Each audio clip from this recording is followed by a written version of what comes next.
John, what did you do on Sunday? Nothing. No. I mean, what did you actually do? That's what I actually did. Nothing. No errands? No cleaning? No secret little project? Nope. And you didn't spend 4 hours looking at your phone? Right? The phone was involved. Then I have questions. I knew you would. Hey, welcome to English on the Sofa. Please have a seat. I'm Julia. And I'm John. Apparently, I'm here to defend my Sunday. You are, because today we're talking about the subtle art of doing nothing. And first, we need to decide what nothing actually means. I already regret telling you about my weekend. So tell me the truth.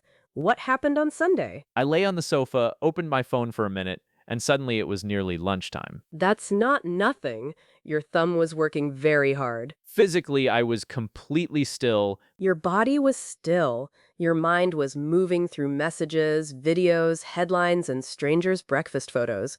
Fair point. But it felt easy. Surely that counts as rest. Sometimes it does. I'm not anti-phone. I just think we confuse distraction with rest. What's the difference? After real rest, I usually feel quieter. After 40 minutes of scrolling, I often feel full of other people's thoughts. Yes, and slightly confused about why a man in Canada is building a swimming pool with a spoon. Exactly. Interesting? Maybe. Restful? I'm not so sure. All right.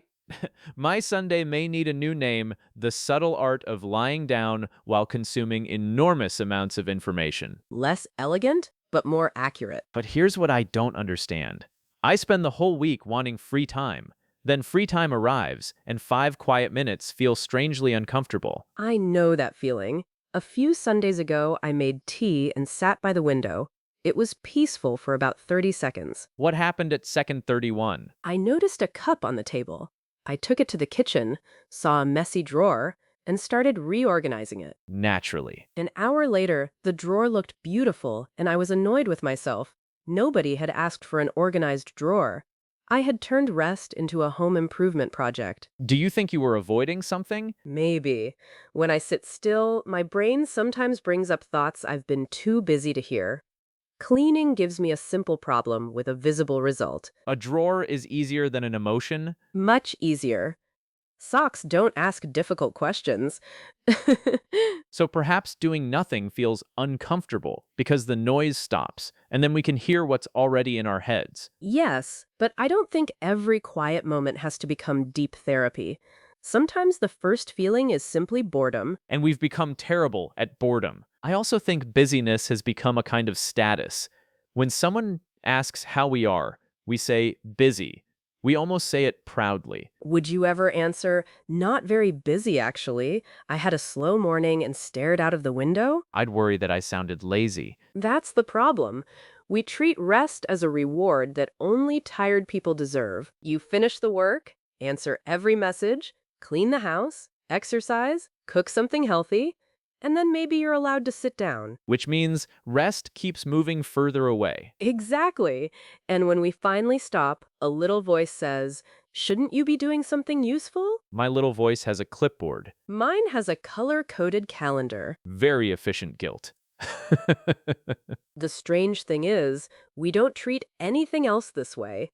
We charge a phone before the battery reaches zero. True, although my phone normally reaches 2% before I start looking for the charger. And then you panic. Maybe that's also how you rest. Wait until the emergency, then run around asking if anyone has a cable? That's exactly what I mean. The productivity pressure was there before social media, but social media gives it excellent lighting. You open your phone at 9 in the morning, and someone has already exercised, made breakfast, read a book, and launched a company. Meanwhile, I'm trying to remember where I left my tea. And we're comparing our ordinary morning with someone else's edited morning.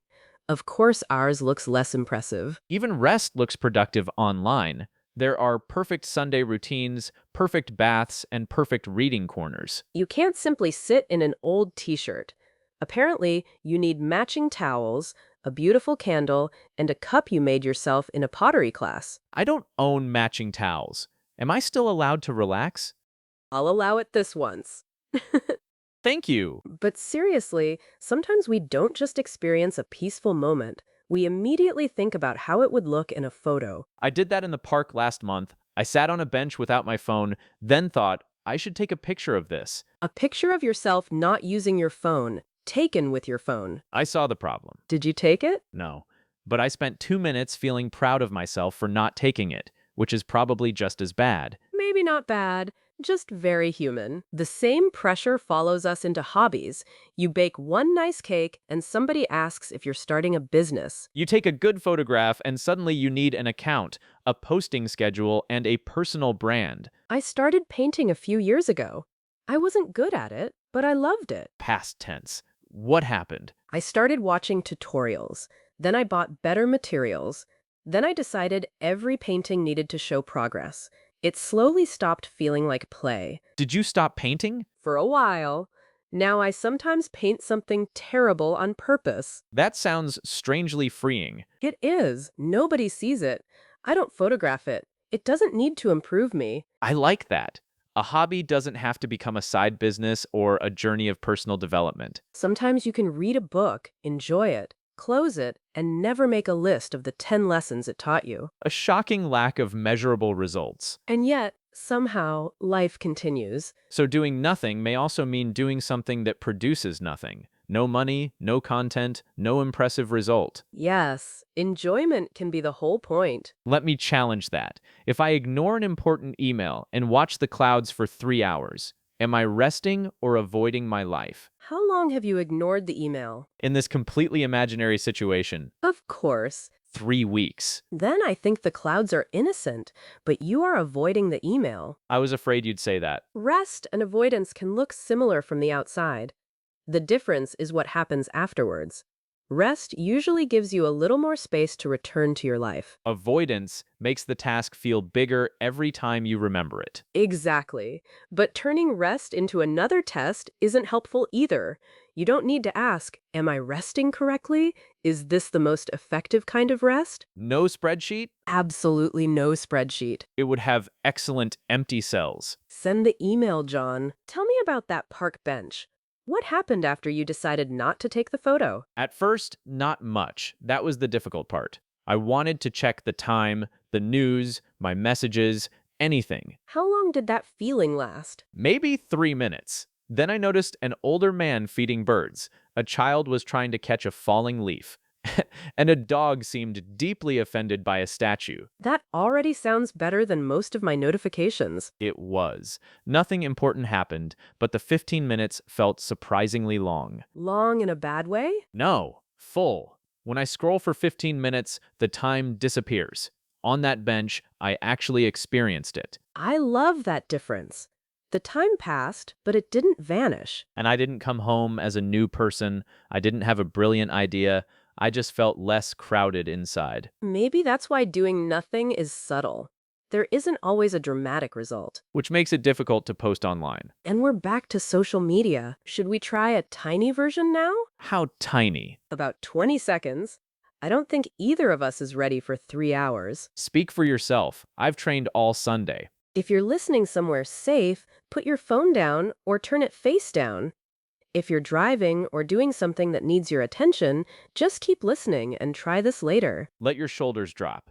Notice one sound around you. Now notice what your mind wants to do. Does it want to check something, plan something, or escape the silence? You don't have to follow the thought. Let it be there for a moment. All right. How was that? Honestly, I thought about the imaginary email, Good. You can answer it after the podcast. but for those few seconds, nothing needed to be fixed. I liked that. If someone wants to try this, where should they begin? Small. 5 minutes without filling the space. Drink your coffee without scrolling. Sit by a window. Take a short walk without counting the steps. And put the phone somewhere that requires standing up? Yes, not because phones are evil, because a little distance gives you time to choose, What if the 5 minutes feel boring? then be bored. Boredom isn't an emergency. That should be printed on a t-shirt. Please don't turn it into a business. Right. I'm learning. You may notice a sound. You may remember something. You may only discover that your neighbor owns a very loud washing machine. All of those results are fine. So the goal isn't to empty the mind. No, minds think. The goal is to stop turning every thought into an immediate task. And perhaps to let one moment exist without asking what it's for, Exactly. We need activity, challenges, and people, but we also need spaces between those things, like silence between notes, or a pause in a conversation. a pause we're actually willing to keep. Before you leave the sofa, let's see what we found between the cushions. 4 useful words from our conversation. The first is restless. If you feel restless, you cannot relax because your mind or body wants to keep moving. For example, I felt restless after sitting at my desk all day. The second word is guilty. You feel guilty when you believe you've done something wrong. For example, I felt guilty for resting even though I was exhausted. Next is idle. Idle means not active, busy, or being used. For example, we spent an idle afternoon watching the clouds. And finally, subtle. Something subtle is gentle or not immediately obvious. For example, taking a short break had a subtle effect on my mood. Restless, guilty, idle, and subtle. Those are today's words from between the cushions. Julia, are you going to do nothing this Sunday? Yes, for at least 10 minutes, and I'm leaving the kitchen drawers exactly as they are. That's real commitment. What about you? I'm going back to the park. No photo, no scrolling, and I might finally answer that completely imaginary email. We have a question for you too. When was the last time you did absolutely nothing? Did it feel peaceful, uncomfortable, or a bit of both? Tell us in the comments. And if you'd like to join our next conversation, subscribe and keep your place on the sofa. Thanks for spending this one with us. Take care until next time.